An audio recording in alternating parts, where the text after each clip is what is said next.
स्वर्ग से करे इंदिरा पुकार, अब की बार सुधीर मुनगंटीवार. भारतीय जनता पार्टीमध्ये सुधीर मुनगंटीवार हे नाव घेतलं जातं. तर राजकारणाची सुरुवात कुठून झाली, कुठून रुची निर्माण झाली? कुणीतरी एक तरुण हा भविष्यामध्ये पुढचा जो प्रवास आहे तो विजयाकडे करू शकेल. एक 35 वर्षाचा युवा नेता लढाई लढतो आणि जिंकतो. काय सांगाल तेव्हाचा जर काही किस्सा सांगायचा झाला? धनशक्ती विरुद्ध जनशक्ती, धनशक्ती विरुद्ध कार्यकर्ता शक्ती. लक्ष एक लक्ष मताचं होतं, पण लक्ष्य आम्ही 2 लक्ष मतापर्यंत नेलं. पण एक जे तुमचं कार्य राहिलंय बल्लारपूरला तालुका बनवण्यामागचा जो संघर्ष होता, तिथलं एक स्टेटमेंट सुद्धा मागं व्हायरल झालं. आणि राजकीय नेते येतात, बोलतात आणि नंतर पाठ दाखवतात. एक मंत्री आहात म्हणून पॉसिबल झालं की इतर आमदार सुद्धा आहेत? मी बिलावर बोललो आणि सांगितलं की बिल मंजुरीला टाकायचं असेल तर पहिल्यांदा गोंडवाना विद्यापीठाचं आश्वासन द्या. ज्या प्रकारे पर्यटन म्हटलं तर सुधीर मुनगंटीवार, क्रीडा क्षेत्र म्हटलं तर सुधीर मुनगंटीवार, म्हणजे सौंदर्यीकरणामध्ये आणि कोणत्या पण क्षेत्राला आज ज्या दर्जापर्यंत तुम्ही घेऊन गेलात, तर एकंदरीत सांगायचं शेतकरी, शेतमजूर, कामगार आणि जो मागासवर्गीय घटक आहे त्यांसाठीच आपलं योगदान काय? मोठं महाविद्यालय, सरकारी महाविद्यालय, शेतकऱ्यांसाठी पंजाब नॅशनल बँकेचं अत्याधुनिक प्रशिक्षण देणार, ज्यामध्ये तंत्रज्ञानाचा उपयोग व्हावा यासाठी पंजाब नॅशनल बँकेचं सेंटरचं काम सुरू आहे. बांबू संशोधन केंद्र, त्यानंतर कार्पेट निर्मिती केंद्रसुद्धा, प्रशिक्षण केंद्रसुद्धा, त्यानंतर अगरबत्ती प्रकल्प, या सगळे आम्ही प्रकल्प अभ्यासल्यानंतर असं कळलं की तुमचा जो विचार येत असतो नैसर्गिक साधन संपत्तीलाच घेऊन येत असतो. लोकसभा निवडणुकीनंतर आता वारा सुरू झाला आहे विधानसभा निवडणुकीचं. आणि प्रेक्षक हो, आजच्या आपल्या गेस्टची ओळख सांगायची गरज नाही आहे. संपूर्ण महाराष्ट्रामध्ये ऊर्जावान नेतृत्व, विकास पुरुष, कामाचा माणूस आणि विचारू व्यक्तिमत्व अशा प्रकारच्या नामांनी यांना संबोधलं जातं. इतरत्र कोणी नाही, मूल बल्लारच्या पोंभुर्णा विधानसभेचे अधिकृत भाजपाचे उमेदवार सुधीर मुनगंटीवार आज आपल्यासोबत आहे. नमस्कार सर. खूप खूप नमस्कार. वंदे मातरम. एकंदरीत सांगायचं झालं म्हणजे आज आपण विधानसभा निवडणुकीवरती तर चर्चा करूयाच, परंतु आजच्या घडीला तुमचं जे नाव चंद्रपूरमध्ये स्पेशली म्हणजे कुठेही गेलं चंद्रपूरचं नाव घेतलं आणि राजकारणाचं नाव आलं, पक्षाचं नाव आलं तर भारतीय जनता पार्टीमध्ये सुधीर मुनगंटीवार हे नाव घेतलं जातं. तर राजकारणाची सुरुवात कुठून झाली, कुठून रुची निर्माण झाली आणि काय सांगू इच्छिता राजकारणामध्ये? नाही, राजकारणाची सुरुवात ही कधीही सहज होते. राजकारणामध्ये कोणीही लहानपणी ठरवून करिअर समजून येत नाही. पण मी छात्रसंघामध्ये कॉलेजचा पहिल्यांदा निवडणूक लढवली BCom सेकंड इयरमध्ये CR म्हणून. आणि जेव्हा मी क्लास रिप्रेझेंटेटिव्ह व्हावं असा आमच्या वर्गमित्रांचा आग्रह होता, तेव्हा मी विनंती केली की तुमचा आग्रह त्याचा मी सन्मान करेन, पण मी अविरोध निवडून आलो तर. आणि साधारणतः वर्गामध्ये 38 विद्यार्थी होते. 38 विद्यार्थ्यांच्या बैठकीत असं ठरलं की दुसऱ्यांनी कोणी फॉर्म भरायचा नाही, मी अविरोध निवडून यावं. परंतु आमच्या विरोधात जी ग्रामीण युवक आघाडी होती, आमच्या आघाडीचं नाव स्वतंत्र युवक आघाडी आणि ग्रामीण युवक आघाडी होती, तेव्हा एका आमच्या वर्गाच्या मित्राचा भाऊ हा मध्यवर्ती बँकेत नोकरीत होता. तर तेव्हा मध्यवर्ती बँकेवर तर काँग्रेसचं शासन होतं. त्यांनी दबाव टाकला आणि त्याला CRसाठी उभं राहण्यासाठी हट्ट केला. बरं, तोही उभा राहायचा माझ्या विरुद्ध म्हणून माझ्याचकडे आला. मला म्हणाला की मग सूचक आणि अनुमोदक एवढं जरा जमवून द्या. तर मी विचार केला आपला मित्र आहे, दबाव असल्याने त्याच्या भावाची नोकरी ही धोक्यात असल्याने तो उभा राहतो म्हणतोय, तर आपणही मदत केली पाहिजे. आणि तेव्हा त्याला सूचक अनुमोदक मी दिले, तो उभा झाला. पण नंतर एक गोष्ट आमच्या लक्षात आली. आम्ही तर तेव्हा सायकलनी प्रचार करायचो. तो प्रत्येकाच्या घरी जायचा आणि म्हणायचा की तुझं एक मत दे, सुधीर मुनगंटीवार तर निवडून येणारच आहे, पण माझा अपमानजनक पराभव होऊ नये. आणि जेव्हा ही गोष्ट आमच्या लक्षात आली, मग आम्ही सर्व मित्र, तेव्हा मेगन हॉटेल होतं, त्या मेगन हॉटेलमध्ये आम्ही बसलो आणि निर्णय केला की आता धोक्यात राहायचं नाही, बेसावध राहायचं नाही. आणि मग आम्ही प्रत्येक घरी गेलो आणि शेवटी व्हायचं तेच झालं. त्याला 38 पैकी 3 मतं पड गई आणि मग 35 पड गई. त्यानंतर मी छात्र संघाचा अध्यक्ष म्हणून मग स्वतंत्र युवक आघाडीच्या नेत्यांनी उभं केलं आणि साधारणतः कॉलेजमध्ये 2500पेक्षा जास्त विद्यार्थी होते आणि तेव्हाही मी बहुमताने निवडून आलो. खरा प्रवास राजकारणाचा तिथून सुरू झाला. आणि मग अचानकपणे आयुष्यामध्ये असा विचार केला होता की आपण प्राध्यापकाची नोकरी करावी. मी M.Com फर्स्ट क्लास पास झालो होतो. M.Phil फर्स्ट क्लास पास व्हावं म्हणून सरदार पटेलमध्ये M.Phil 1 वर्ष अगोदर म्हणजे 88ला सुरू झालं होतं. मी 89मध्ये ॲडमिशन घेतली आणि 89मध्ये अचानकपणे मग लोकसभेत उभं राहावं लागलं. पक्षांनी सांगितलं की 89मध्ये तुम्ही लोकसभेत उभं राहायचं. पण जेव्हा आमची बैठक झाली तेव्हा बैठकीचा सूर मी निवडून यावं असा नव्हता. 1984च्या निवडणुकीत भारतीय जनता पार्टीला 58,000 मतं चंद्रपूर लोकसभेत होती. ती दुप्पट करावी आणि म्हणून मी उभं राहावं म्हणजे भविष्यात कोणीतरी एक तरुण हा भविष्यामध्ये पुढचा जो प्रवास आहे तो विजयाकडे करू शकेल. आणि 89मध्ये जेव्हा मी उभा झालो तेव्हा तर शिकत होतो. तेव्हा सरासरी आपलं वय सांगायचं झालं तेव्हा वय झालं तर 25 मी जस्ट कंप्लीट केलं होतं आणि माझी M.Philची परीक्षा व्हायची होती. ऑक्टोबर 89मध्ये मी लोकसभेत उभा राहिलो आणि 2 लक्ष मतं घेतली. म्हणजे पक्षाच्या नेत्यांच्या बैठकीत दुप्पट मतं म्हणजे साधारणतः 1 लक्ष मतापर्यंत जावं असं निश्चित होतं. लक्ष 1 लक्ष मताचं होतं पण लक्ष आम्ही 2 लक्ष मतापर्यंत नेलं आणि खरा राजकारणाचा प्रवास तिथून सुरू झाला. आणि त्या प्रवासामध्ये एका स्वर्गीय नेत्याचं मी नाव घेतलं पाहिजे ते म्हणजे स्वर्गीय प्रमोद महाजन. मी नंतर M.Phil फर्स्ट क्लासमध्ये पासही केलं. 1990मध्ये एप्रिलची परीक्षा M.Philची मी दिली. पुन्हा एकदा निवडणुकीमधला राजकीय नेता अलमारीत बंद केला, पुन्हा विद्यार्थी बाहेर काढला आणि मी फर्स्ट क्लासमध्ये M.Philची परीक्षा पासही झालो. परंतु तेव्हा पुस्तक वाचायचाही छंद होता, पुस्तकं वाचायचो. स्वर्गीय प्रमोद महाजनांनी आमच्या सर्वांची बैठक घेतली होती आणि तितक्यात एक पुस्तक माझ्या वाचण्यात आलं होतं. त्या पुस्तकात एका पत्रकार परिषदेमध्ये आचार्य विनोबा भावे यांना एका पत्रकाराने विचारलं होतं की विनोबाजी आप राजनीति में क्यों नहीं जाते, चुनाव क्यों नहीं लड़ते. तो विनोबा जी ऐसा म्हणाले कि देखो राजनीति में मैं जाने से कोई फ़ायदा नहीं. हजारों सालों से मीठे पानी की नदियाँ समुंदर की ओर बहते चले जाती है और अपना मीठापन ख़त्म करके उसमें खारापन आ जाता है. तो राजनीति का ऐसा है, हमने कितना भी अच्छाई सोच के वहाँ गए तो राजनीति में आदमी बदल जाता है. मग ते वाक्य खूप लागलं कारण मी तर कॉलेजचा विद्यार्थी होतो. मी स्वर्गीय प्रमोद महाजनांच्या बैठकीमध्ये जेव्हा त्यांनी विचारलं तुमच्यापैकी पराभूत उमेदवारापैकी कोणाला काही विचारायचं आहे का, तर मी पहिला प्रश्न केला की आम्ही राजकारणात तरुणांनी का राहावं. ते म्हणाले असा प्रश्न का आला. प्रश्न यासाठी आला की आचार्य विनोबा भावेचं हे पत्रकार परिषदेमधला पत्रकारांची प्रश्नोत्तरामधलं हे उत्तर आहे. त्यांनी फार सुंदर उत्तर दिलं आणि तिथून खरा प्रवास न थांबता पुढे सुरू झाला. ते म्हणाले बरोबर आहे, हजारो वर्षापासून गोड पाण्याच्या नद्या खाऱ्या समुद्राकडे वाहत जातात. ते सारं गोड पाणी जाऊन त्या समुद्रामध्ये खारं होतं. पण अजून नद्यांनी वाहनं बंद केलं नाही. तसंच आपण सुद्धा आपल्या आचरणाने राजकारणामध्ये काय सेवा समाजाला देऊ शकतो, दीन दुर्बल शोषित वंचित व्यक्तींसाठी आपण काय योगदान देऊ शकतो.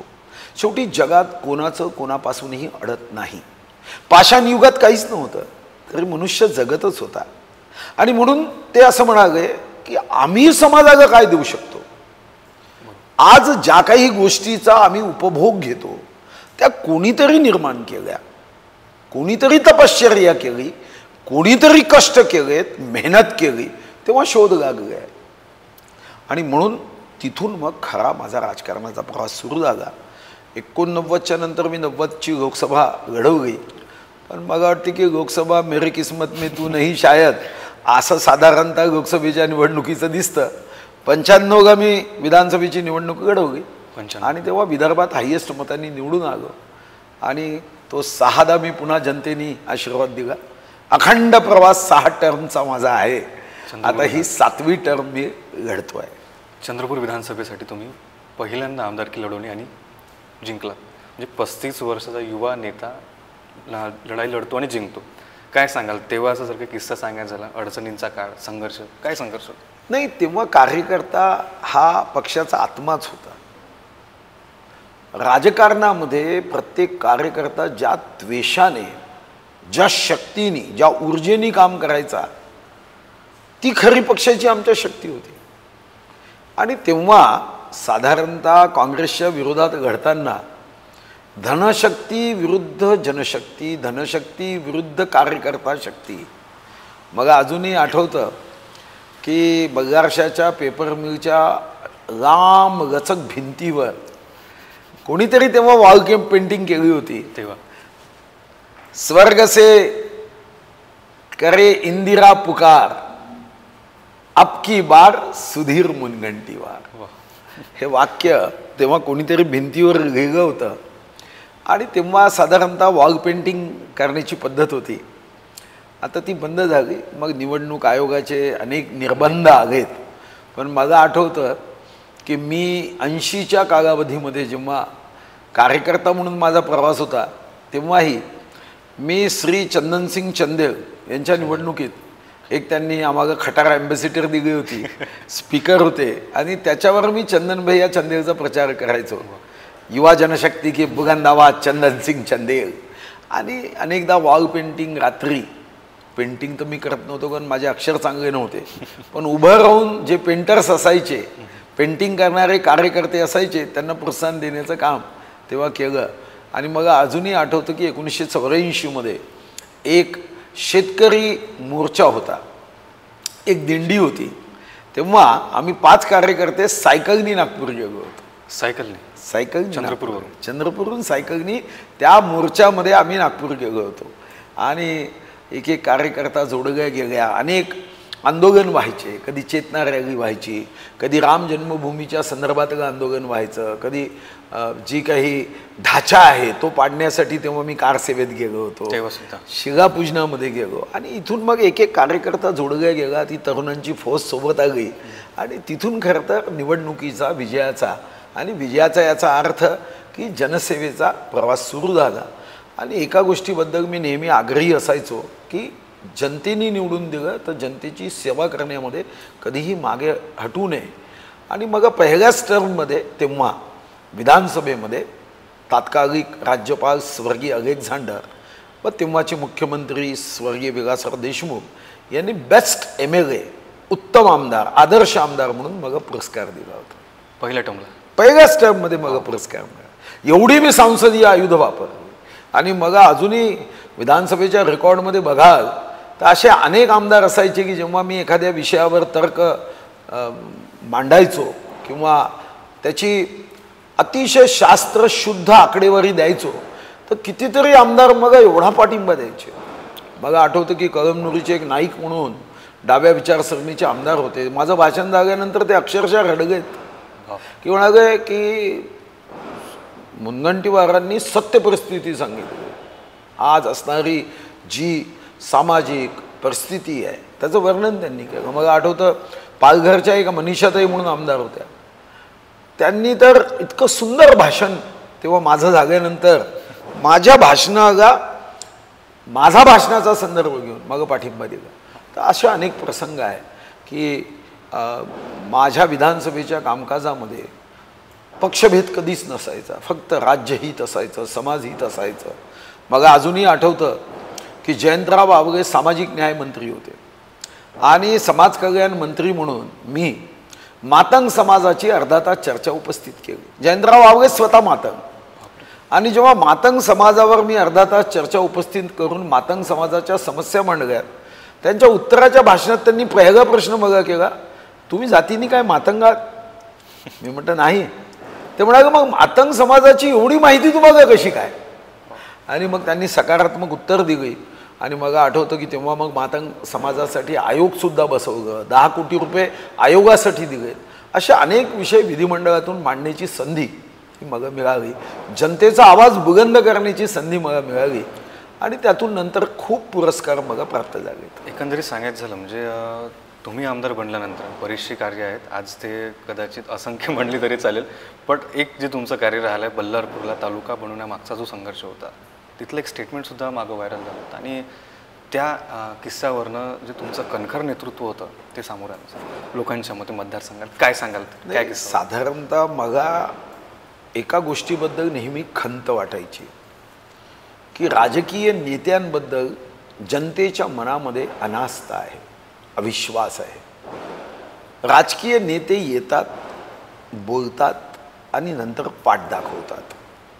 मी जेव्हा पहिली 1989ची निवडणूक लढवली ते वाक्य अजूनही माझ्या कानात फिरतं की जेव्हा मी भाषण दिलं, भाषण झाल्यानंतर मी परत निघालो, ते एका बोरिंगवर हँडपंपवर काही महिला पाणी भरत होत्या आणि ते एकमेकाशी बोलत असताना म्हणाल्या की नेत्यांना काय लागतं, काही सांगतात, कधीच पुन्हा गावाचा विकास होत नाही.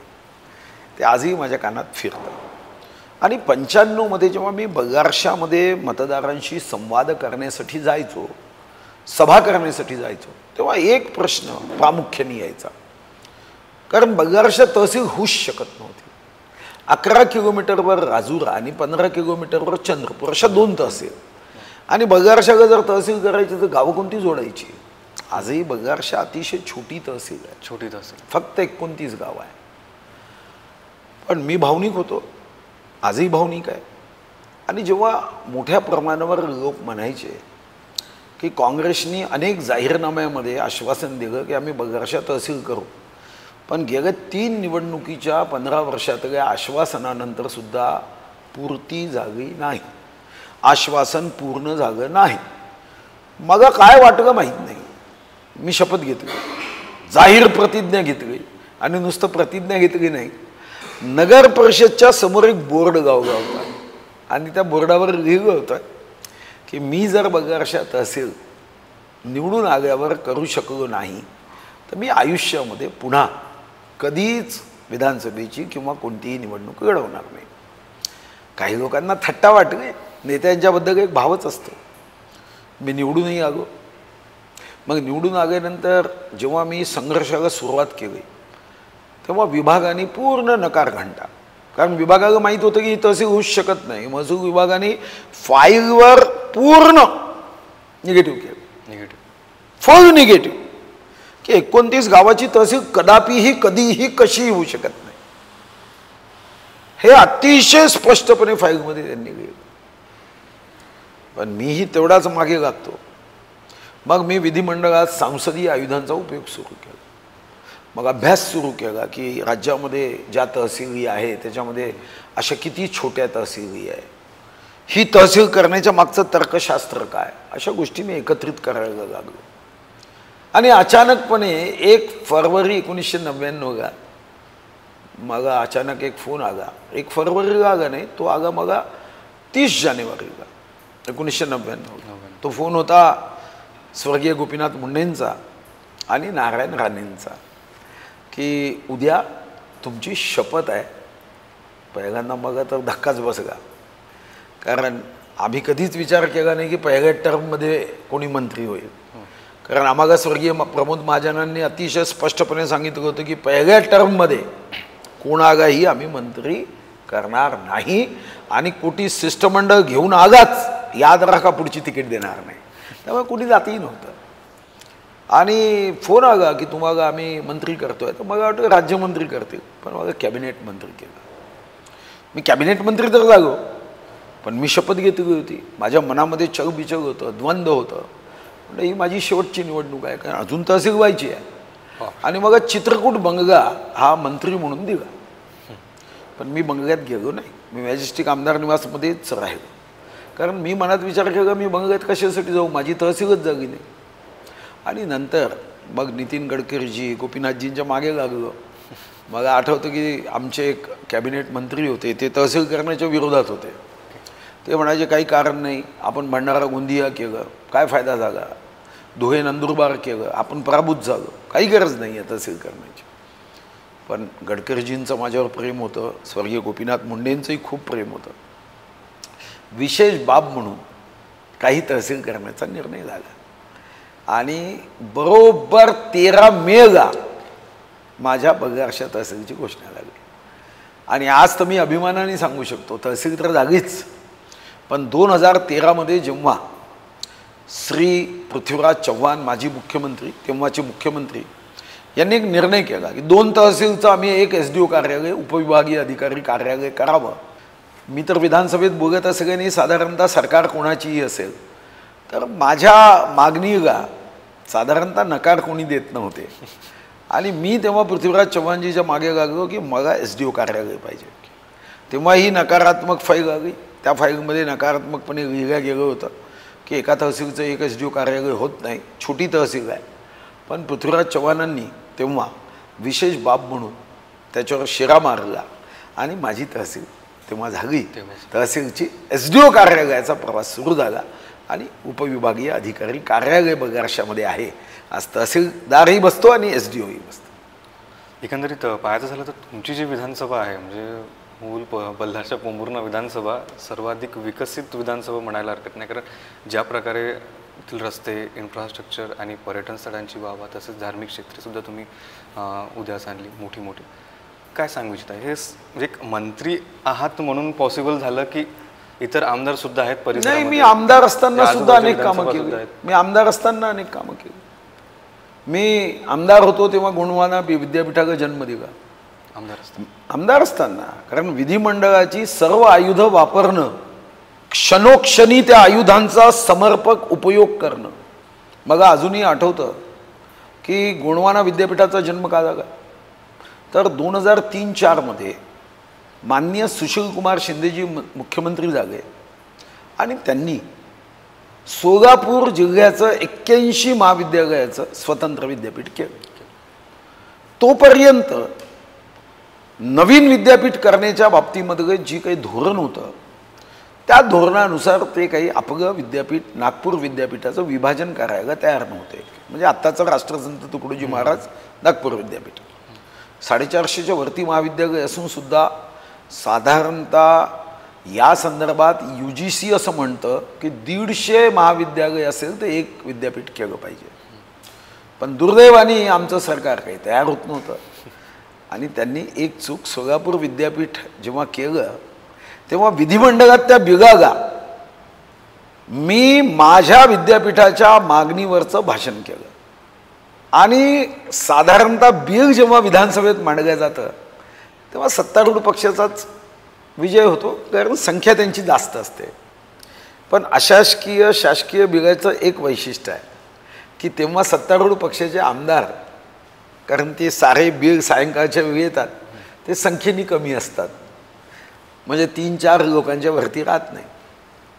आणि आम्ही त्या दिवशी 15-20 लोक होतो.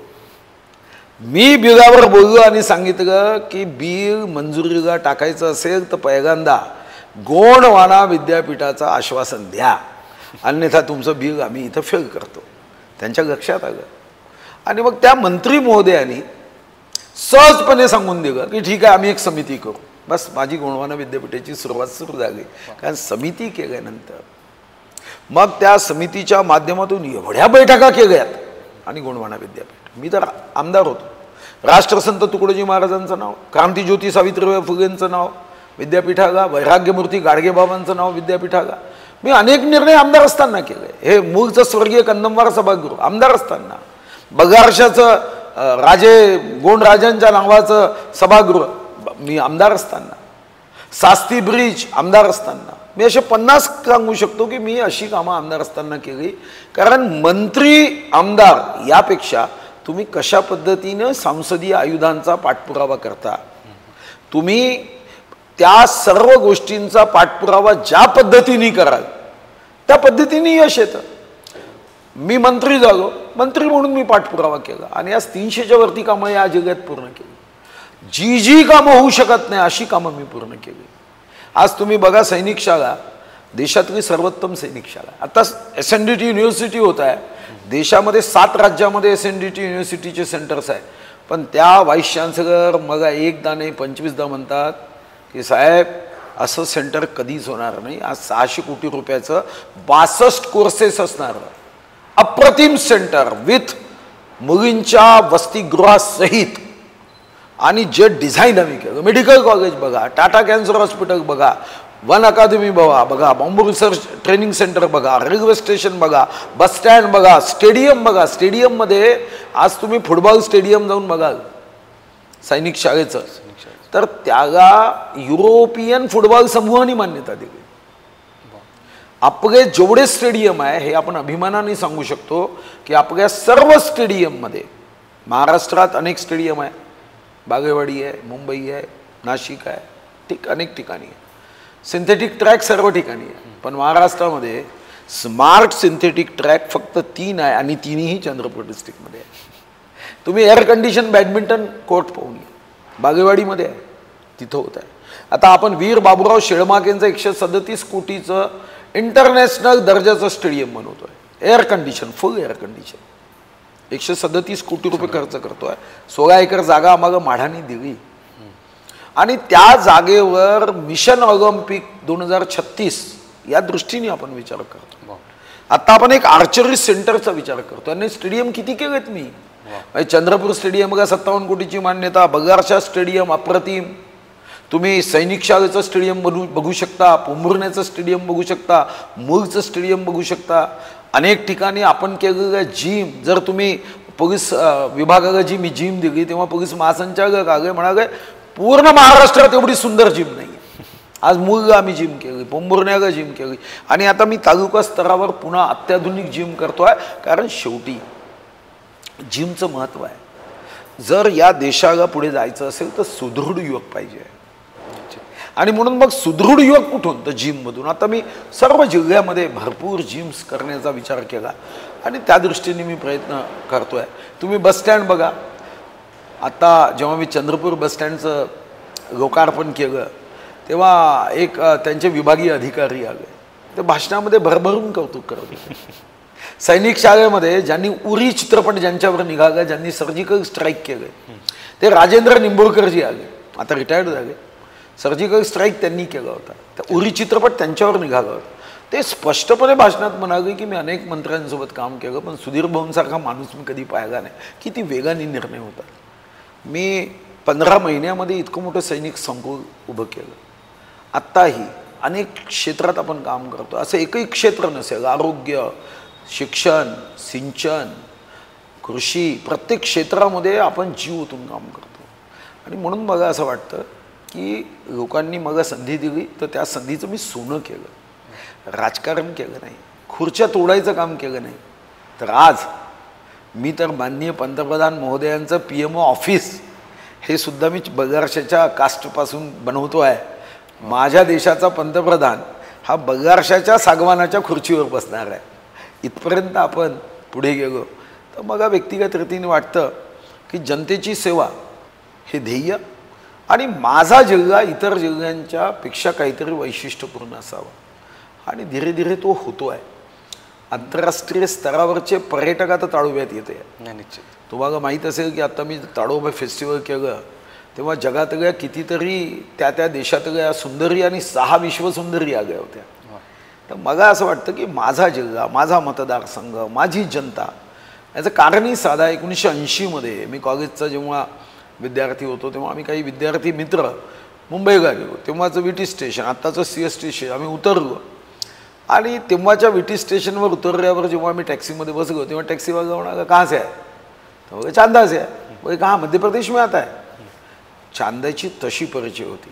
आणि आता जेव्हा मी तिथं जातो तर लोक सांगतात अरे हे चंद्रपूर के मंत्री आहे.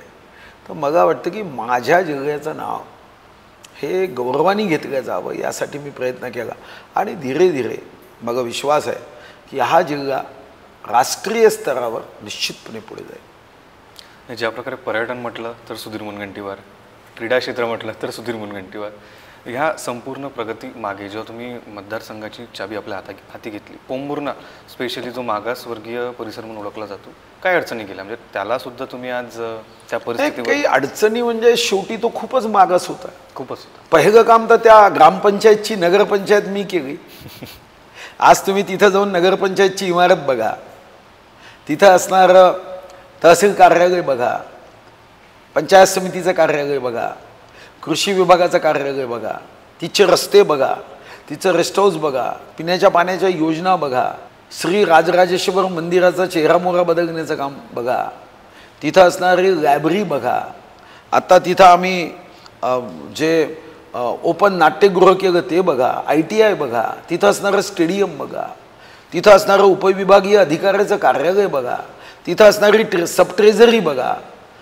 एक मोठी यादी एका छोट्या गावासाठी आहे. म्हणजे माझा तर असा दावा आहे की 6,000 मतदारसंख्या त्यापेक्षाही कमी मतदारसंख्या असणाऱ्या गावाचा या राज्यात कुठेही एवढा विकास दाखवावा.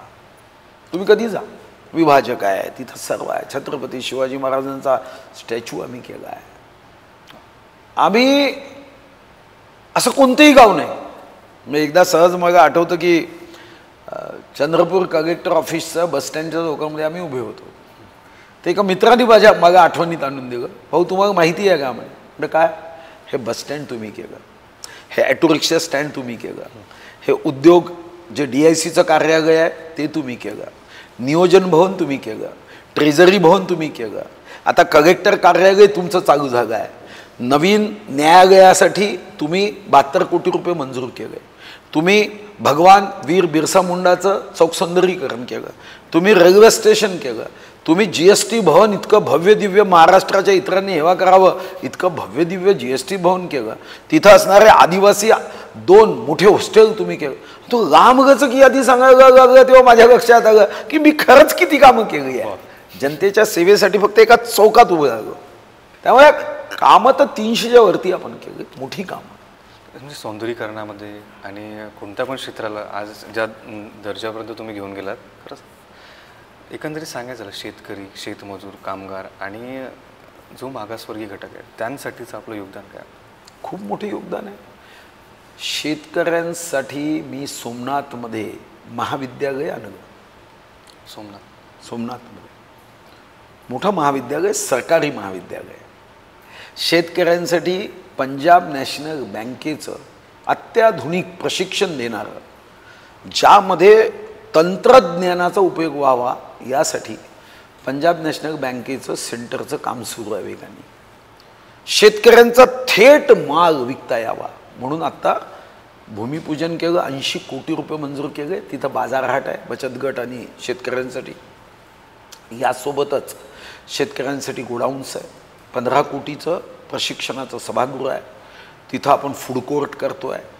साधारणतः तुम्हाला माहिती आहे, आपण जेव्हा गुढीपाडवा करतो, नवीन वर्ष मांडवस, तेव्हा आपण घुगऱ्या देतो. घुगरी देणे याचा अर्थ असा आहे की ते पौष्टिक आहे. पण असे अनेक पदार्थ आहेत जे आपली नानी, दादी, मावशी, आई, काकू या सर्वांनी या पदार्थाची पौष्टिकता लक्षात घेऊन आता धीरे धीरे पिझ्झा, धीरे धीरे मॅकडोनाल्डच्या वस्तू ज्याच्यामध्ये पोषकता कमी आहे, आत्ता आपण तिथं अत्याधुनिक फूड कोर्ट आपण करतो आहे. तुम्हाला कदाचित माहीत नसेल, महाराष्ट्रामध्ये एकमात्र चंद्रपूर जिल्हा आहे जिथं 825 ग्रामपंचायतीमध्ये एक अलमारी आणि शेतीशी संबंधित पुस्तकं दिली. भाजीपाला संशोधन केंद्र 31.90 कोटीचं. जगामध्ये 193 देश आहे. 193 देशामध्ये शाकाहारी लोकसंख्या असणाऱ्या देशापैकी भारत मोठा देश आहे.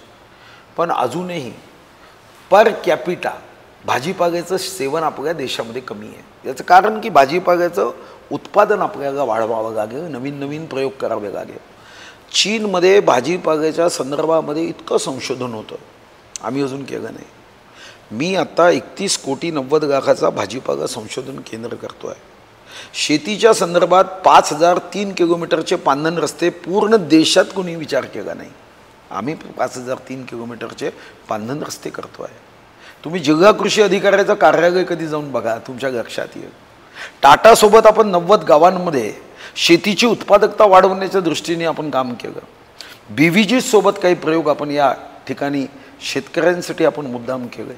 तुम्हाला माहीत असेल, आता पीक विमा 202 कोटी रुपयाचा पीक विमा हा मिळूच शकत नव्हता. त्यांनी तर 51 कोटी की 50 कोटीमध्ये बंद केलं, दुकानच बंद केलं. तो ओरिएंटल इन्शुरन्स कंपनी मागे लागलो आणि 202 कोटी नाही.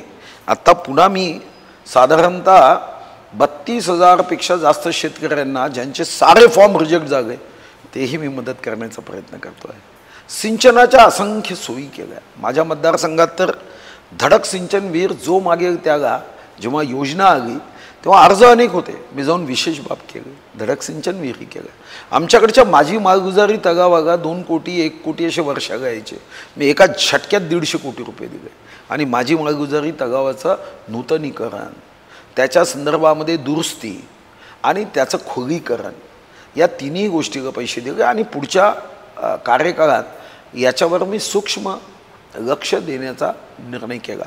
शेतकऱ्यांच्या दृष्टीने सामूहिक शेतीला प्रोत्साहन, smart farmer producer organisation FPO याला संरक्षण, आणि महत्त्वाचं म्हणजे जय किसान. म्हणजे आपण आत्ता मिशन जय किसान सुरू केलं, ज्या माध्यमातून यांत्रिक शेती असेल किंवा शेतीशी संबंधित ज्या काही गोष्टी असेल ते आपण केले. आणि भविष्यामध्ये मी अजून एक तरतूद करून ठेवली आहे. भविष्यात आमचं सरकार आलं तर मी पाठीमागे लागतो आहे की पंजाबराव कृषी विद्यापीठाचं विभाजन करून एक विद्यापीठ हे मूळमध्ये झालं पाहिजे. जे एकंदरीत सांगायचं झालं, ज्या पद्धतीने तुम्ही कामं करत असता, म्हणजे महाराष्ट्राचं ऊर्जावान नेतृत्व तुम्हाला म्हटलं जातं, तर ऊर्जा जे येत असते रहस्य काय आहे त्याचं? कारण 500हून अधिक आपल्याकडेच ऊर्जा केंद्र इतकं मोठं थर्मल पॉवर स्टेशन आहे एकेकाचं. मला असं वाटतं की चंद्रपूरच्या मातीमध्ये हा गुण आहे.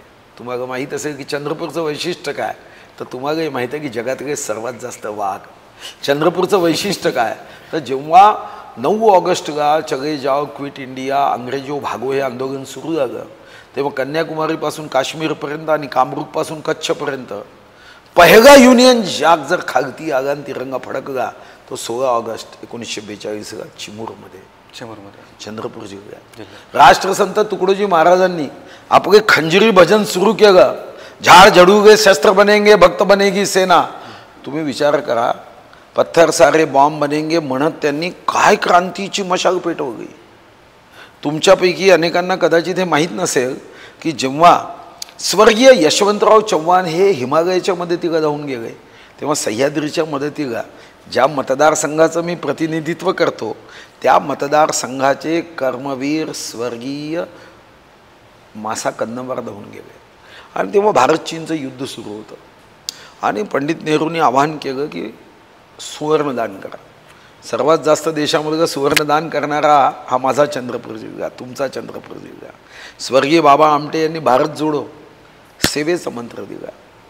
या जिल्ह्यामध्ये अनेक गोष्टी आहेत आणि हा जिल्हा संधी मिळाली तर मी निश्चितपणे सांगू शकतो की हा जिल्हा खूप जास्त पुढे जाऊ शकतो. बांबू संशोधन केंद्र, त्यानंतर कार्पेट निर्मिती केंद्रसुद्धा, प्रशिक्षण केंद्रसुद्धा, त्यानंतर अगरबत्ती प्रकल्प, या सगळे आम्ही प्रकल्प अभ्यासल्यानंतर असं कळलं की तुमचा जो विचार येत असतो नैसर्गिक साधन संपत्तीलाच घेऊन येत असतो.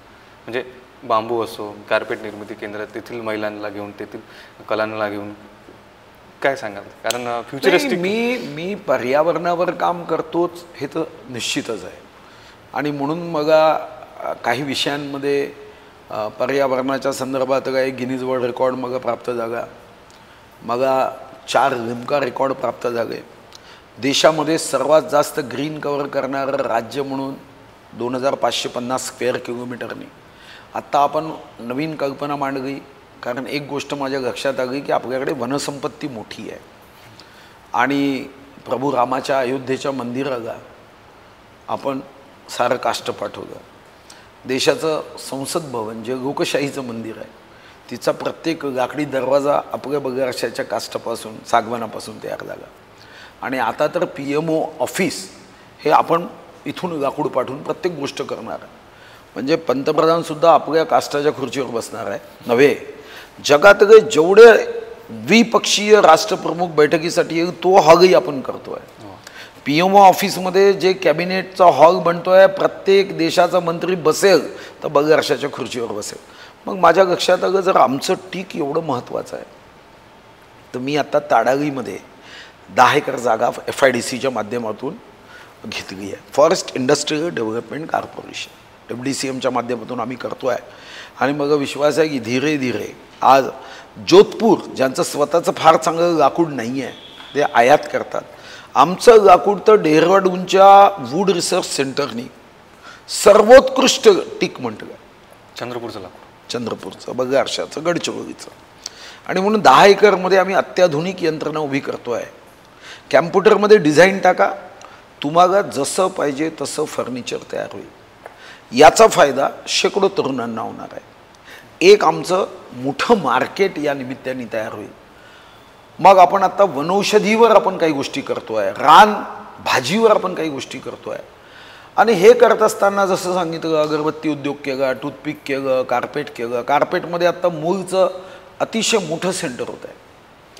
खरं तर संसद भवनामध्येही आपलंच कार्पेट वापरावं ही माझी इच्छा होती, पण तेव्हा आमच्याकडे काही अत्याधुनिक मशीनची मानवा होती की संसद भवनाला जसं पाहिजे तसं कार्पेट.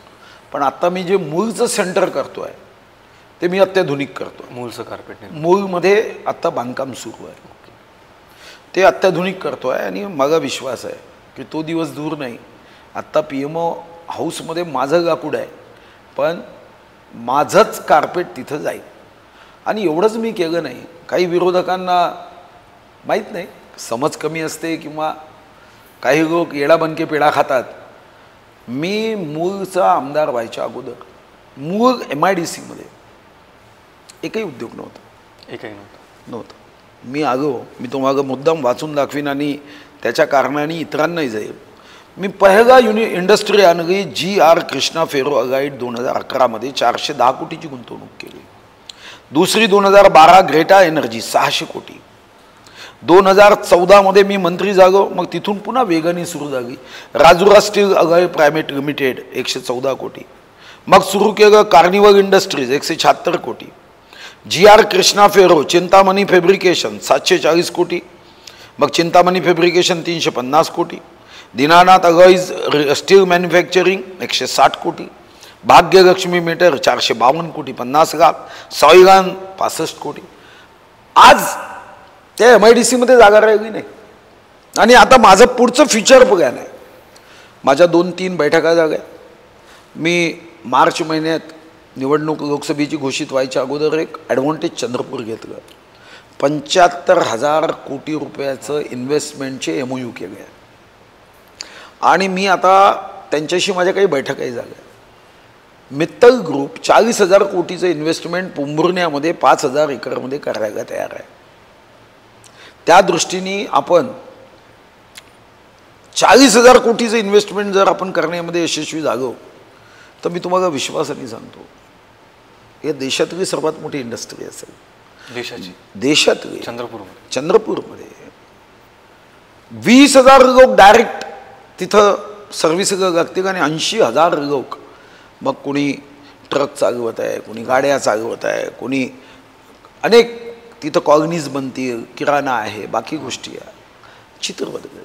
त्याच्यावर मी प्रयत्न करतो आहे. यासोबतच या जिल्ह्याचं 3 गोष्टीवरचं चित्र बदललं पाहिजे. एक वनावर आधारित उद्योग जे मी तुम्हाला FIDC आणि वनौषधीवर सांगितलं. Agro base industry. त्या दृष्टीने मी आत्ता नुकतंच 1-1.5 महिन्यापूर्वी काही तरुण एकत्र केले आहे. कारण कधी कधी काय होतं की राजकारणात काम करणारे तरुण त्या दृष्टीने बघत नाही. म्हणून व्यावसायिक लोकांची जी दुसरी पिढी आहे त्यांच्यासोबत मी मिटिंग केली. त्यांना सांगितलं की तुम्ही पुढे या, मी पूर्ण शक्तीने तुमच्या पाठीशी राहील. बिझनेस क्लास म्हणजे व्यापारी लोक नाही, व्यापारीच नाही, काही सुशिक्षित गरिबांची पोर आहे, बुद्धी आहे, फक्त आपल्या सपोर्टची आवश्यकता आहे. मी त्यांना कोइंबतूरला पाठवलं. तामिळनाडूचं वैशिष्ट्य काय माहीत आहे? 5% कापूस उत्पादित होतो आणि 75% सूत गिरण्या किंवा कापडावर प्रोसेसिंग करणारे उद्योग तिथं आहे. आणि आमच्याकडे उलट आहे. इतका कापूस तयार होतो म्हणजे चंद्रपूर जिल्ह्यात 1,78,000 एकरमध्ये कापूस आहे. धानानंतर दुसरं जर शेती केली जाते ती कापसाची, तिसरी सोयाबीनची. आणि म्हणून मग मी मुद्दाम पाठवलं की तिथं जे माननीय पंतप्रधान महोदय म्हणतात की F2F फॉर्म टू फॉरेन. आणि मग अभ्यास केल्यावर लक्षात आलं की सरकारची किती सबसिडी आहे.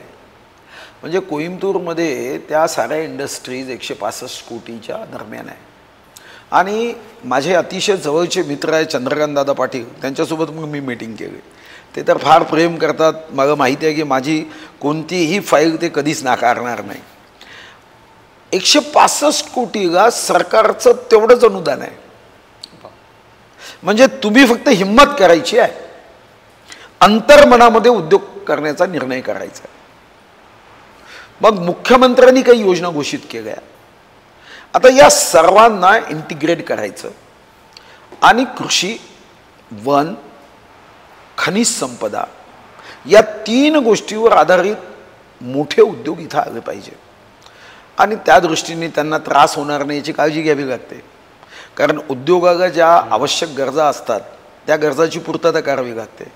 तर पहिली पूर्तता पाण्याची आहे. तर मी आत्ता 3 मोठे बॅरेजेस बांधायच्या दृष्टीने आम्ही पुढे गेलो. एक आंबडी बॅरेज आहे, दुसरं धानोरा आहे आणि तिसरं भद्रावतीचं तेलवासा ढोरवासा बॅरेजेस आहे. म्हणजे पाण्याची कमतरता इथं राहणार नाही. आणि सुदैवाने देवानी तर आम्हाला भरभरून दिलं. आमचा 1100 मिलीमीटर पाऊस हा आमचा ॲव्हरेज आहे, सरासरी आहे. पाणी कमी नाही आहे. 12 महिने वाहणारी वैनगंगा नदी आहे. फक्त याच्यावरची बॅरेजेस बांध. मग दुसरी गोष्ट असते इन्फ्रास्ट्रक्चर, रस्ते, रेल्वे.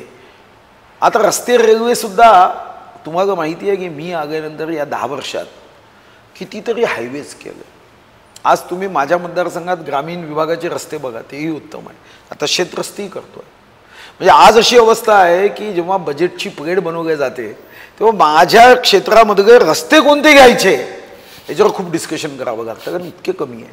हॅममध्ये जागा आहे, माझे ADB-मध्ये रस्ते जागा आहे, माझ्याकडे नॅशनल हायवे जागा आहे.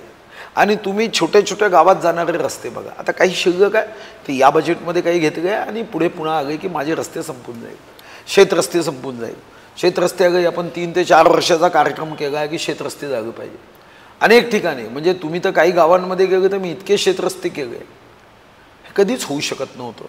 मग दुसरं इन्फ्रास्ट्रक्चर रेल्वे. रेल्वेमध्ये सुद्धा आपण पुढाकार घेतला. आत्ता पहिल्यांदा 3री रेल्वे लाईन तर होतच आहे, पण आम्ही प्रयत्न करतो आहे की अजून याला कसं वाढवता येईल, पोंभुर्ण्यापर्यंत रेल्वे लाईन नेता येईल का, त्याचाही आता सर्वे करण्यासाठी. आणि माझं सुदैव असतं, नेहमी सौभाग्य असतं की आमचे अश्विनी वैष्णव जे रेल्वे मंत्री आहे ते आमचे सहप्रभारी आहे महाराष्ट्राचे आणि अतिशय सज्जन माणूस आहे. त्यांच्याच माध्यमातून आपण वंदे भारत सुरू केली. फक्त एक प्रश्न माझा अटकला. आता पुढे काय करायचं ते ठरवेन. लोकसभेत गेलो असतो तो करावा 100% आणि झालंही असतं तो म्हणजे मूर्ती एअरपोर्ट. त्याच्यामध्ये काही प्रश्न आहे. पण आता मी मोरवा एअरपोर्टचं रूप बदललं आहे. तुम्ही कधी जाऊन बघितलं तर लक्षात येईल. तिचं मी आता फ्लाईंग क्लब सुरू करतो आहे, ज्याच्यातून आमच्या चंद्रपूर जिल्ह्याची मुलं ज्या कमर्शियल पायलट विमान चालवण्याचं जे लायसन्स आहे त्याला 50 लाख 1 कोटी रुपये खर्च होतात. तर गरिबाचा पोरगा शिकू शकत नाही. पण आता मी ते 2 लाखात करतो आहे. 2 लाखात 2 लाख 48 लाख रुपये आम्ही सबसिडी देतो आहे. तर त्यातून मला विश्वास आहे की 20 पैकी 10 मुली 10 मुलं OBC SC ST ओपन गरीब आपण करतो आहे. तर मला विश्वास आहे की माझा जिल्हा पायाभूत सुविधांमध्ये पुढे गेला तर अनेक उद्योगपती येतील. आणि तिसरी गोष्ट मी करण्याचा निर्णय केला की एक सवय असते लोकांना, उद्योग यावं असं आपण म्हणतो पण सपोर्ट नसतो, त्यांना छोटे छोटे गोष्टीत त्रास होतो. आणि म्हणून मी एक निर्णय केला की या विधानसभेनंतर 3 उत्तम दर्जाचे सेवा देणारे प्रामाणिक IAS अधिकारी इथं आम्ही एक साधारणतः आमच्या जिल्ह्याचं मॅपिंग केलं आहे KPMG-कडून. आणि या माध्यमातून रोजगार तरुणांचा तरुणींचा यावर आम्ही जास्त लक्ष केंद्रित करणार आहोत की ज्या माध्यमातून या जिल्ह्याचं KPMG-चं मॅपिंग तयार होईल. त्या माध्यमातून आपल्याला काय काय करता येईल. जसं WCL आहे, WCLला कंपल्सरी आहे, जी मलाही गोष्ट माहीत नव्हती, 500 वस्तू आहे की ज्या त्यांनी स्थानिक ठिकाणाहूनच त्या पूर्व विदर्भातूनच घेतल्या पाहिजे. पूर्व विदर्भामध्ये 3च जिल्हे म्हणजे महाराष्ट्रात 3च डिस्ट्रिक्ट आहे ज्यामध्ये कोल माईन्स आहे, नागपूर, यवतमाळ आणि चंद्रपूर. पण हे मलाही माहीत नव्हतं. आता त्या वस्तूंसाठी मी बचत गटांना पुढे नेणार आहे. तुम्हाला ऐकून आनंद आणि अभिमान वाटेल की महाराष्ट्रामध्ये 36 जिल्हे आहे. सर्वात जास्त बचत गटांना कर्ज देणारा आपला जिल्हा आहे. कारण पालकमंत्री म्हणून मी त्याच्यावर बारीक लक्ष ठेवलं. लाडकी बहीण योजनेमध्ये बारीक लक्ष ठेवलं. 4,72,000 बहिणींच्या खात्यामध्ये पैसे लागले. अशा अनेक सुविधा औद्योगिक क्षेत्रामध्ये करण्याचा आपण निर्णय करतो आहे की मला वाटतं की ॲमेझॉनमध्ये जेव्हा वस्तू विकल्या जाईल तर माझ्या जिल्ह्याच्या का नाही. आजही तुम्ही ॲमेझॉनमध्ये गेलात त्या ॲमेझॉनमध्ये मी सागाचं बीज देतो, विकतो. टिकवूडचं बीज जे आहे सीड, ते मी चंद्रपूर जिल्ह्यातून देतो. कदाचित तुम्हाला माहिती नसेल. तर नवीन नवीन प्रयोगातून रोजगार आपल्याला या जिल्ह्यात आणता येईल. आणि असा रोजगार अनेक गोष्टीतून झाला. जर तुम्ही आज सैनिक शाळेत गेला तर जवळपास तिथं सर्व मिळून 300च्या वरती लोक काम करत आहे.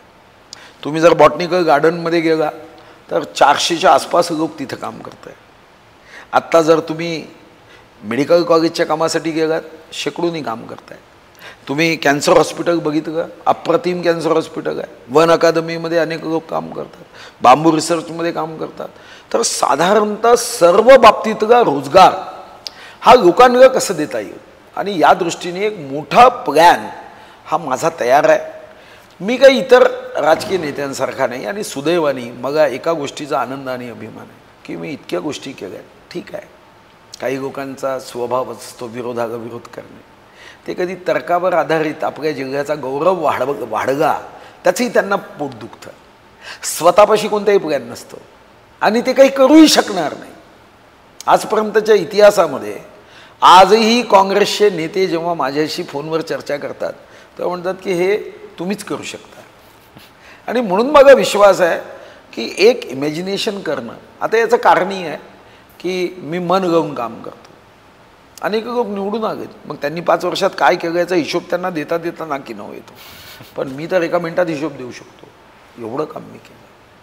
सिंचन क्षेत्रात काम केलं, कृषी क्षेत्रात काम केलं, आरोग्य क्षेत्रात प्रचंड काम आहे. तुम्ही जा पोंभुर्ण्याला, माझं ग्रामीण रुग्णालय बघा. आत्ता नुकतंच मी मूलगा 107 कोटी रुपयाचं 100 बेडेड हॉस्पिटल करतो आहे. तुम्ही बगारशाचं ग्रामीण रुग्णालय जरा जाऊन बघा. चंद्रपूरच्या कॅन्सर हॉस्पिटलला कधी भेट द्या, तुमच्या लक्षात येईल. हां, हे खरं आहे की सर्व कामं कधीच पूर्ण होत नाही. ज्या दिवशी सर्व कामं पूर्ण होईल त्या दिवशी निवडणुका घेणं बंद करावं लागेल. पण आमची विकासाची गाडी ही वेगाने जाते. कोणत्या गोष्टी इन्स्पायर करत असतात तुम्हाला? म्हणजे आज इतके प्रोजेक्ट्स, इतकं सगळं झाल्यानंतर सुद्धा म्हणजे काम सातत्याने चालूच आहे, निवडणूक सातत्याने चाललेलीच आहे, आणि ज्या पद्धतीने तुम्ही विजन ठेवलं आहे ती समोरसुद्धा तुम्ही त्या पद्धतीने करण्याचा सुद्धा निर्धार केला आहे. कोणत्या अशा गोष्टी आहेत तुम्हाला इन्स्पायर करत असतात? नाही, शेवटी एक गोष्ट मला माहिती आहे की मी एकदा यादी घेत होतो. त्या यादीमध्ये अशी गोष्ट लक्षात आली की 1935 पासून किती मंत्री झालेत. 1935 पासून त्याची संख्या होती. तर आम्ही दोघे तिघे आमदार होतो. ते मी दोघांच्या हातात कागद दिलं आहे आणि कागद देऊन सांगितलं की या 495 मंत्री झाले. म्हणजे 495 मंत्र्यांपैकी आपण बघू की आपण किती मंत्र्यांची नावं आठवणीत ठेवून घेऊ शकतो. आणि तेव्हा माझ्या लक्षात आलं की 495 मंत्र्यापैकी खूप डोक्याला ताण दिल्यावरही 10, 15, 17, 18च्या वरती नावं जात नाही. मग मी मनात विचार केला की नाही, आपण असं काम केलं पाहिजे की जे आपण जेव्हा नसू तेव्हा हे लक्षात राहील. आणि म्हणूनच तुम्ही बघा, आता जेव्हा केव्हा कोणी प्रतापगडावर जाईल, अफजल खानाच्या कबरीचं अतिक्रमण जर कोणी हटवलं असेल, 29 जुलै 1953 पासून मागणी आहे, कोणी हटवलं नाही, मी हटवलं. वाघनाक लंडनवरून कोणी आणलंय, मी आणलंय. श्री शैगमला तुम्ही कधी गेलात तर श्री शैगमच्या ज्योतिर्लिंगाच्या समोर एक छत्रपतीचं मंदिर आहे. 3.25 कोटी रुपये मी दिले, सरकार म्हणून मी दिले. आग्र्याच्या दरबारामध्ये 2 वर्ष झाले आमची शिवजयंती सुरू झाली. पाकिस्तानच्या सीमेवर कुपवाड्यामध्ये पाकिस्तानच्या दिशेने आमचे छत्रपती शिवाजी महाराज 12 फुटाचा स्टॅच्यू आहे, तलवार घेऊन दिलवर के लिए दिलदार है हम, दुश्मन के लिए तलवार है हम. माझा अभिमान आहे की ज्या प्रतापगडाच्या माता भवानीच्या मंदिरात छत्रपती शिवाजी महाराजांच्या राज्याभिषेकाच्या अगोदर 41 दिवसाचा कार्यक्रम पंडित लोकांनी दिला. पहिला दिवस हा मा भवानीचं दर्शन घेण्याचा होता. छत्रपती शिवाजी महाराज भवानीच्या मंदिरात दर्शनाला गेले आणि देवी मातेच्या मस्तकावर त्यांनी रत्नजडित छत्र चढवलं. ते छत्र आक्रमणकारांनी नंतर काढलं. छत्रपती शिवाजी महाराजांनंतर तिथं पुन्हा छत्र चढवण्याची संधी बघा प्राप्त झाली. रायगडावर आता दरवर्षी जोही राज्याभिषेक होईल त्या राज्याभिषेकाची जी पालखी असेल, जिथं छत्रपती शिवाजी महाराजांच्या प्रतिमेचं आपण त्या पालखीतून शोभायात्रा काढतो, ती पालखी मी दिली आहे. त्याचा मग अभिमान आहे की आता पुढचे 200 वर्ष छत्रपती शिवाजी महाराजांच्या पालखीच्या क्षणी माझं एक तरी नाव लोकांच्या लक्षात राहील.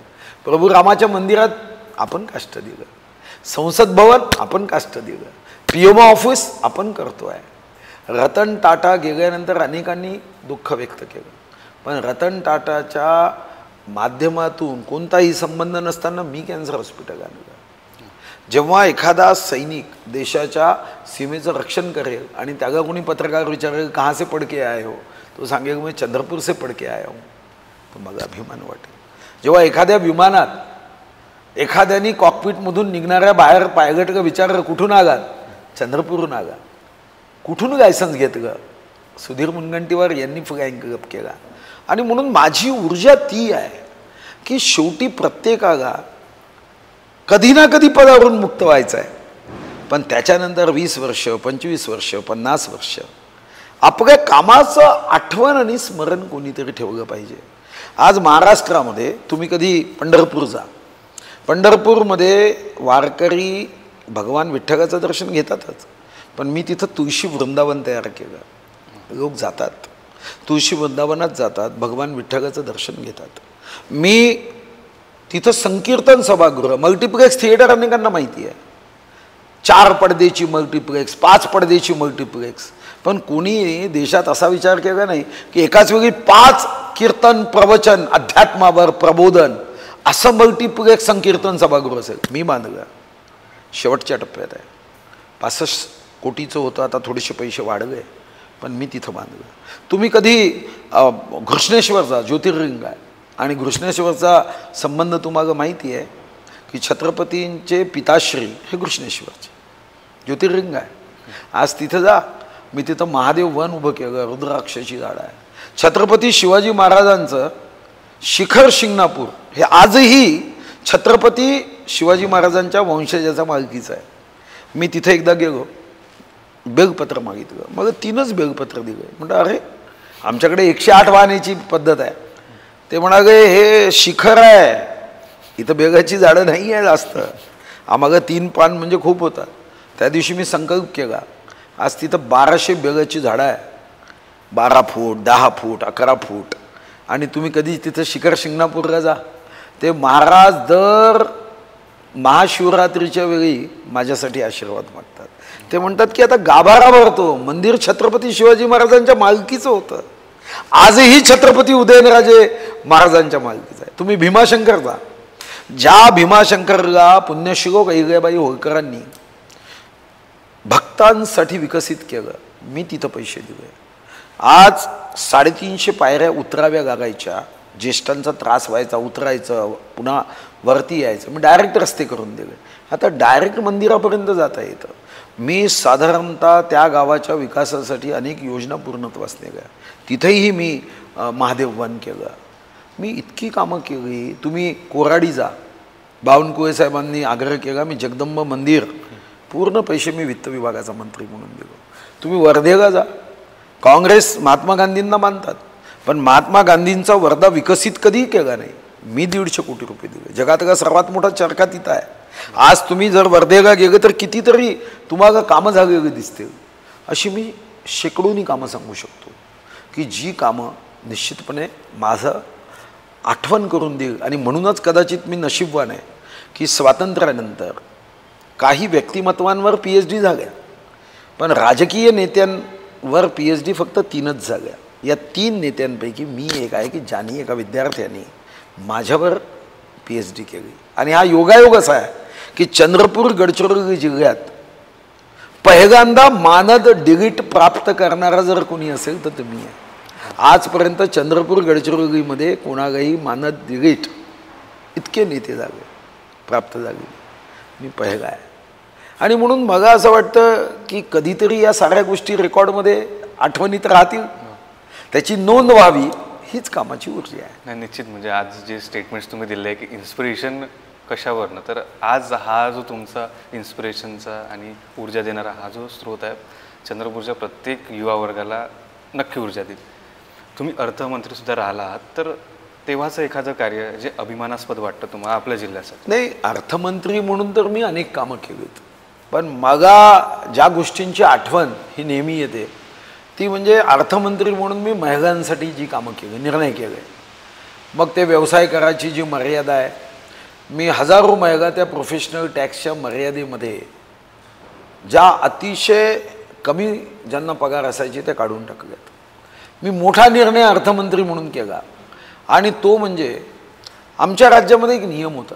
तो नियम असा होता की एखाद्या कर्मचाऱ्याचं निधन झाल्यावर त्याच्या विधवा पत्नीला पेन्शन मिळायचं, पण तिने पुनर्विवाह केला तर पेन्शन बंद व्हायचं. मी जेव्हा माझ्याकडे एक महिला आली, म्हणाली की मला पुनर्विवाह करायचा आहे, वय पाहिलं तर 41-42 होतं, मुलं घेऊन आली होती, मुलगा 6 वर्ष 7 वर्षाचा होता. मलाही वाटलं की तिलाही वाटतं आयुष्यामध्ये सुरक्षितता असावी. ती म्हणाली तुम्ही पेन्शन बंद करून टाकता, माझं लग्न कसं होईल, कारण माझ्याकडे पेन्शन असेल तर चांगलं स्थळ मला येऊ शकतं, तुम्ही म्हणता पेन्शन बंद करून टाकू. मी माझ्या अतिरिक्त मुख्य सचिव, त्यांचंही नाव सुधीर श्रीवास्तव, चांगले अधिकारी, मी त्यांना बोलवलं. त्यांना म्हणलं असा का नियम आहे, म्हणलं बहुत सागू से, म्हणलं बदल दो. अभी हम कहाँ खड़े हैं महाराष्ट्र में, हम पुरोगामी है. आमचा एखादी कर्मचाऱ्याची पत्नी लहान मुलं आहे म्हणून पुनर्विवाह त्या मुलांच्या आयुष्याच्या सुरक्षिततेसाठी करत असेल आणि मग आम्ही निर्णय केला. तसंच LTCमध्ये काय व्हायचं, स्पाऊस म्हणजे पती नोकरीत असेल तर पत्नीसोबत त्याला बाहेर जाता येत होतं आणि पत्नी नोकरीत असेल तर पतीसोबत जाता येत होतं. पण आता तुम्हालाही माहिती आहे तेव्हाची कुटुंब मोठी होती. आता कधी कधी एखाद्या कुटुंबामध्ये एकुलती एक मुलगी असते, ती नोकरीला लागते आणि नोकरीत लागल्यावर विवाह व्हायला कधी कधी 29, 30, 31, 32 असं वय होतं. आता आमचा नियम LTCचा असा आहे की स्पाऊस म्हणजे पत्नी नोकरीत असेल तर पती आणि पती असेल तर पत्नी. आता ही एकटी जर 30 वर्षाची कुमारिका आहे, नोकरीत आहे, ती कशी जायचं. मग मी नियम केला की ती आई वडिलांना सुद्धा घेऊन जाऊ शकेल, तो नियम केला. अर्थमंत्री असताना तर जिल्ह्यामध्ये अनेक निर्णय केले, ते तुम्ही बघतच आहात की अर्थमंत्री म्हणून या जिल्ह्यामध्ये कधीच मी कोणत्याही गोष्टीमध्ये कमी पडू दिलं नाही. म्हणजे तुम्ही एक एक गोष्ट पाहाल तर मी लँडमार्क करण्याचा प्रयत्न केला आणि नुसतं लँडमार्क नाही, प्रत्येक गोष्टीमध्ये जीव ओतून ते पुढे जावं. चांदा ते बांदा मिशन हे त्यापैकी एक होतं, ज्यातून शेतकऱ्यांच्या अनेक हिताचे निर्णय झाले. तुम्ही आज जर चिचागा गावात गेला तर 5 गावामध्ये मी एकदा सहज गेलो होते, म्हणाले आमच्याकडे पाणीच येत नाही. मी एका दिवसात 27 कोटीची योजना मंजूर केली आणि 8 महिन्यात ती पूर्ण झाली. तर अशा अनेक गोष्टी आहे की ज्याला मान्यता प्राप्त केली आणि त्या पूर्ण केल्या. असं नाही झालं, अनेकदा असं व्हायचं की एकदा मान्यता मिळते, मग त्याच्या पुढच्या 5 वर्षामध्ये टेंडर होते आणि त्याच्या पुढच्या 5 वर्षामध्ये काम होते. मी असं काम होऊच दिलं नाही. आजही जेव्हा अनेक लोक वन अकादमी पाहायला येतात तेव्हा म्हणतात की असं होऊ शकतं. भूपेंद्रजी यादव पर्यावरण मंत्री आहे, ते 3-3दा विचारत होते तिच्या PCCFला हे किसने बनाई, मग सुधीर मुनगंटीवारजी, त्यांना विश्वासच बसत नव्हता. आजही अनेक लोक येतात. तर अशा अनेक गोष्टी आपण पूर्ण केल्या. तुम्ही स्वतः बगारशाचं बसस्टँड बघू शकता, एक चांगलं बसस्टँड आहे. तुम्ही पोलीस स्टेशन बघू शकता. पोलिसांच्या राहण्याच्या सोयी नव्हत्या, आता तुम्ही बघाल तर माझ्याच घरासमोर पोलीस क्वार्टर्स आहे, तिकडे पोलीस क्वार्टर्स केलं आहे. जी गोष्ट कोणी माझ्या लक्षात आणून द्यायची मी तेवढ्याच वेगाने दुसऱ्याच दिवशी त्याच्या मागे लागायचो आणि आजही मी तो स्वभाव कायम ठेवला. अनेक ठिकाणी अनेक काम हे करतो आहे आणि पुढेही यापेक्षा जास्त कामं करण्याचा माझा मानस आहे, संकल्प आहे. एक शेवटचा प्रश्न आहे आता, CM फेस म्हणून तुम्हाला लोक संबोधत आहे. चंद्रपूरचा व्यक्ती होणार CM ते म्हणजे सुधीर मुनगंटीवार. नाही, मी कधी या भानगडीत पडत नाही. मी कधी एखादं लक्ष घेऊन काम करत नाही. कोणतं मंत्रिपद दिलं याच्यावर मी काम करत नाही. मी जो निर्णय करतो तुम्हालाही माहीत आहे. मग सांस्कृतिक कार्य विभाग दिला, मग माझा एक मित्र म्हणाला भाऊ काय याच्या आज सांस्कृतिक कार्यमंत्री म्हणून ज्या विभागाकडे इतके वर्ष कोणाचं लक्ष जात नव्हतं, आज सांगा राज्याचं राज्यगीत मी निवडलं, दिल्लीचेही तख्त राखतो महाराष्ट्र माझा. कोणत्याही कार्यक्रमात मुख्यमंत्री महोदय असेल तर राष्ट्रगीत आणि राज्यगीत वाजवावंच लागतं. हा दांडपट्टा आम्ही कितीदा तरी कथेत ऐकला. पण राज्य शस्त्र दानपट्टा हे तर कधी कोणाच्या मनातही आलं नाही. नागपूरमध्ये फिल्म सिटीची घोषणा असेल, 75 नाट्यगृह, त्यापैकी 3 तर आपण चंद्रपुरातच करतोय, गडचांदूर, ऊर्जानगर आणि आता जिथं कृषी हाट करतोय केळापूर, घाटंजी. 75 पैकी 5 तर मी इथंच करतोय. नागपूरमध्ये 150 एकरमध्ये आपण फिल्म सिटी बनवण्याचा निर्णय केला. आज कोल्हापूरची फिल्म सिटी आपण विचार करू शकत नाही. आता मी मेहगा जर डायरेक्टर असेल तर मी जे अनुदान देतो, अ ग्रेडगा 40, बी ग्रेडगा 30 आणि आता सी ग्रेडगा 10, मी मेहगा डायरेक्टर असेल तर ए आणि बी ग्रेडचा चित्रपट काढला तर पुन्हा 5 लाख रुपये जास्तीचे देतो मेहगांसाठी. इतके निर्णय मी सांस्कृतिक कार्य विभागातून केला. हॅगोनेही वंदे मातरम म्हणा, मी सांस्कृतिक कार्य विभागातून केला. ब्रेल लिपीमध्ये छत्रपती शिवाजी महाराजांचं पुस्तक काढायचं. आत्ता तर संयुक्त राष्ट्रसंघ जे आमचं युनेस्को हा जागतिक वारसा पाहते, आता आपले 12 गड किल्ले आपण त्यासाठी निवडले आहे. युनेस्कोची टीम आली, देशामधून 13 राज्यातून 44 प्रस्ताव गेले, पण माननीय पंतप्रधान मोदींनी आमचा एकच प्रस्ताव मान्य केला, युनेस्कोमध्ये गेला. पॅरिसमध्ये त्यांचं हेड ऑफिस आहे. आणि सुदैवाने जेव्हा हे आमचे 12 गड किल्ले, हे 12 गड किल्ले यामध्ये येतील तेव्हा मी तुम्हाला विश्वासाने सांगतो की जगातल्या अनेक देशातले लोक आमच्या छत्रपती शिवाजी महाराजांचा जो पराक्रम आहे त्यातून एक ऊर्जा घेते आणि ही ऊर्जा जगामध्ये एक मानवतेच्या धर्माला पुढे नेण्याचं काम करेल. असे मी शेकडो निर्णय केले, छोटे मोठे असे शेकडो निर्णय केले. आणि म्हणून मला असं वाटतं की राज्यगीत जेव्हाही वाजेल तेव्हा लोक माझी आठवण करेल. गरजा महाराष्ट्र माझा, जय जय महाराष्ट्र माझा हे लिहिण्याचं काम एका गीतकाराने केलं, नागपूरचा आहे बडे. पण त्या गीताला राज्यामध्ये सन्मान हा मी जेव्हा राज्यगीताची निवड केली त्यानंतर, गीत तर सुंदर आहे पण त्याला आज राज्यगीत मी तयार केलं. तर असे अनेक निर्णय हे मी केले. त्यामुळे मला वाटतं की महत्त्व याचं आहे की तुम्ही कोणत्या पदावर जाता यापेक्षा कोणतं पद आल्यावर तुम्ही त्या पदाला किती जीव ओतता. मी अर्थमंत्री होतो, कदाचित तुम्हाला अभिमान वाटेल चंद्रपूरकर म्हणून की देशामध्ये स्वातंत्र्यानंतर मी पहिला अर्थमंत्री आहे ज्यांनी 11,975 कोटीचं रेव्हेन्यू सरप्लस बजेट केलं. 11,975 कोटी. माझा सत्कार हा आजतक इंडिया टुडे यांच्या संस्थेने बेस्ट फायनान्स मिनिस्टर म्हणून स्वर्गीय अरुण जेटलीजींच्या हातून केला. मग फायनान्स मिनिस्टर म्हणूनही मी जीव ओतून कामं केली. तर मला असं वाटतं की कोणतं पद आहे हे महत्त्वाचं नाही, मन गाऊन काम करायचं. आणि जेव्हा तुम्ही मन गाऊन काम करता तेव्हा कधीतरी मी ती कविता ऐकली होती की गैरों से डरकर कभी नौका पार नहीं होती, कोशिश करने वाली की कभी हार नहीं होती. काय सांगू इच्छिता या विधानसभा निवडणुकीच्या पार्श्वभूमीवरती आपला मतदारसंघ? नाही, मतदारसंघाच्या विकासाची योजना माझ्याकडे तयार आहे. मी जेव्हाही भाषण देतो 90% मी केलेली विकास कामं सांगतो. मग कोणाला हिनवायचं नाही आहे, मग कोणाची टीका करायची नाही. मग असंच वाटतं की जे जे उमेदवार उभे आहेत त्यांनी त्यांचं विजन सांगावं, त्यांचा प्लॅन सांगावा, त्यांनी या अगोदर काय केलं. आमदार नसतानासुद्धा मी विविध विषयावर पत्रव्यवहार करून पाठपुरावा करायचो 95च्या अगोदरही. आजही माझ्याकडे फाईल्स आहे, कोणीही पाहू शकतो.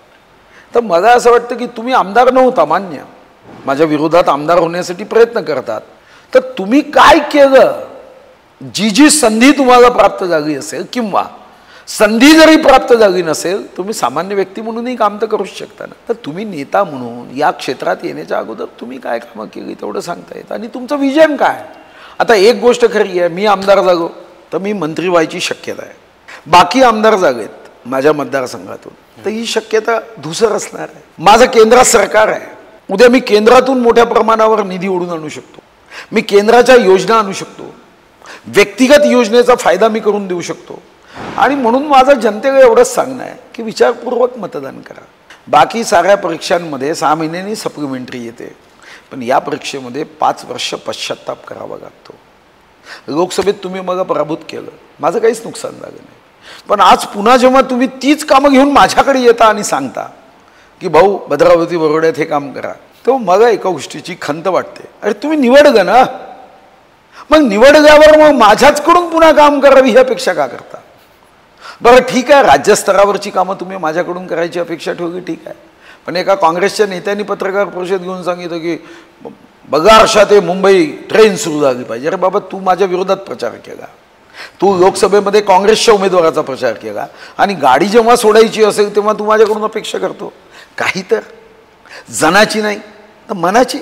पण कधी कधी वाटतं की मग या लोकांना मन नाही, फक्त निवडून यायचं आणि मग हम आपके है कोण. मी कधी या भावनेनी काम केलं नाही. हम आपके है कोण, हम साथ साथ है या भावनेनी काम केलं आहे. येत्या आगामी निवडणुकीमध्ये आपल्याला वारं कसं पाहायला मिळते तर खूप मोठा ट्विस्ट आहे, परंतु 99% स्ट्राईक रेट असलेला मतदारसंघ आपला चंद्रपूर जिल्ह्याचा, तो म्हणजे बल्लारशा पोंभुर्णा मूळ. या मतदारसंघाला जर का तुम्हाला कधी बघायचं असेल तर निश्चित एकदा व्हिजिट करा, कारण विकासाचं एक वेगळं उदाहरण आपल्याला पाहायला मिळतं. मग ते कोणत्या मग क्षेत्रात असो, आरोग्य क्षेत्र असो, क्रीडा क्षेत्र असो, शैक्षणिक क्षेत्र, बऱ्याचशा क्षेत्रांमध्ये अग्रेसर पाहायला मिळते जिल्ह्यात नाही तर महाराष्ट्रामध्ये. भेटूया अशाच काही एपिसोड्स नंतर. धन्यवाद.